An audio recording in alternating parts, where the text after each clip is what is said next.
We dove deeper into what Trump University was teaching its students, some of whom, like Bob Gio, spent about $35,000 and are now part of class action lawsuits trying to get their money back.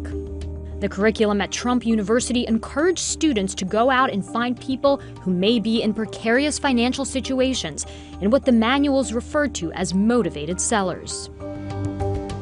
The manual says to drive around lower to middle class neighborhoods and look for potential sellers who may have tenant problems, health issues, or who are going through a divorce. Something this Florida-based real estate attorney took issue with. That's a red flag, because if you take advantage of somebody in a distressed situation, and again, the deal goes bad, that person can say that they were coerced or they were distressed or they weren't fully informed of the circumstances.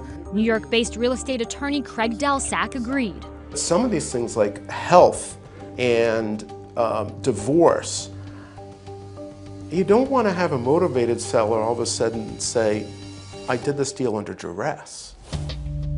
According to experts who reviewed the chapter on wholesaling, it tells students that they can market and sell someone else's property without actually owning it, instead only having what's known as an equitable interest in the property.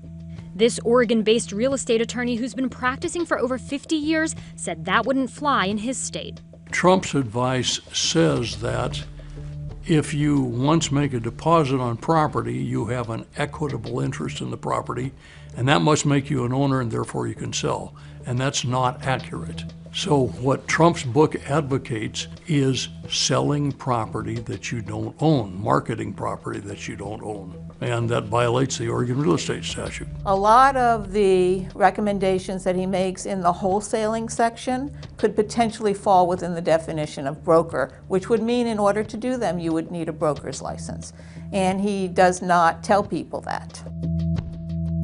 The manual encourages students to make business cards and send letters to potential leads telling them that you're in the business of buying and selling real estate. Some of these things might be limited activities that a licensed real estate broker can do. For instance, if you know any person interested in selling their home, I will pay a nice referral fee to you.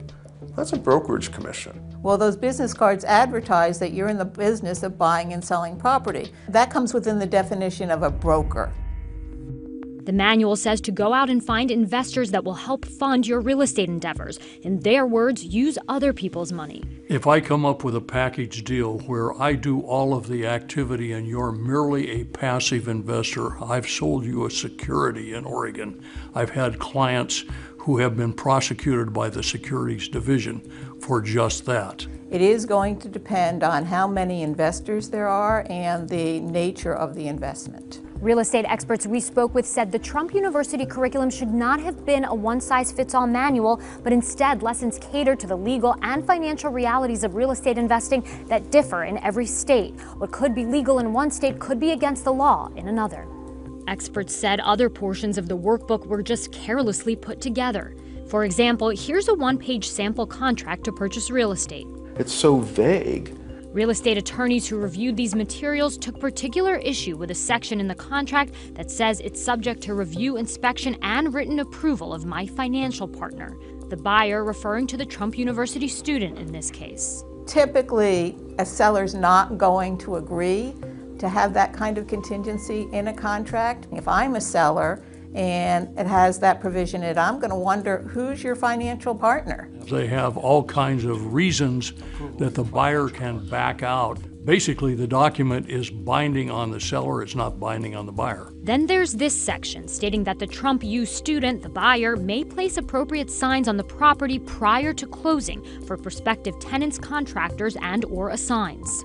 What seller would sign that? I'm not sure. I don't know if any deals have been consummated like that. That very same manual then says your contracts must be bulletproof.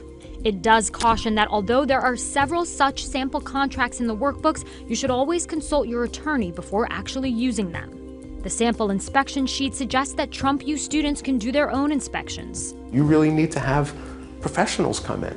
It also has a disclaimer that before using the numbers on the property inspection sheet, check with local hardware stores for prices.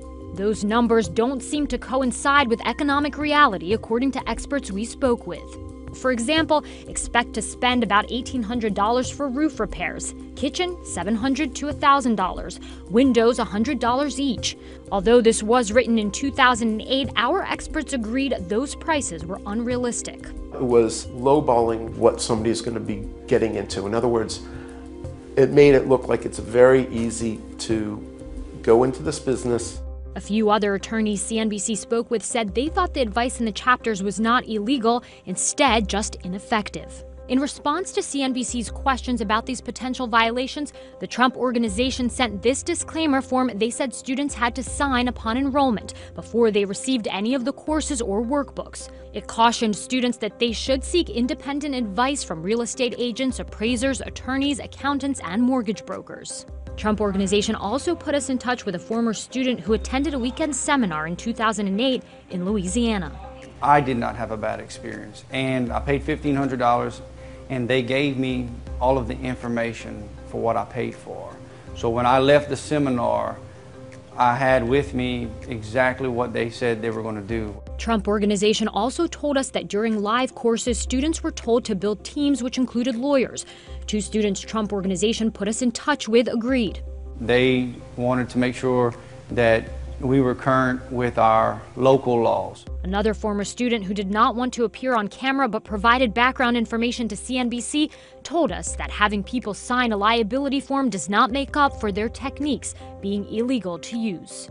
The disclaimer sent by Trump Organization also states that the program is provided for educational purposes only and that it does not recommend or guarantee any investment or real estate transaction. In a preliminary ruling in the New York Attorney General's lawsuit against Trump University, the court rejected Trump's claim that the disclaimers students signed when enrolling is a valid defense against the suit. Were the classes much more detailed than what was in those binders? Absolutely not. They were PowerPoint presentations based upon the binders. What's the end goal for those people who make the same claims that you do? The end goal is that hopefully they'll be able to get their tuition back, but unfortunately for some of the people, they're never going to be able to get their lives back. And they're never going to be made completely whole. Dina Gusovsky, CNBC Business News.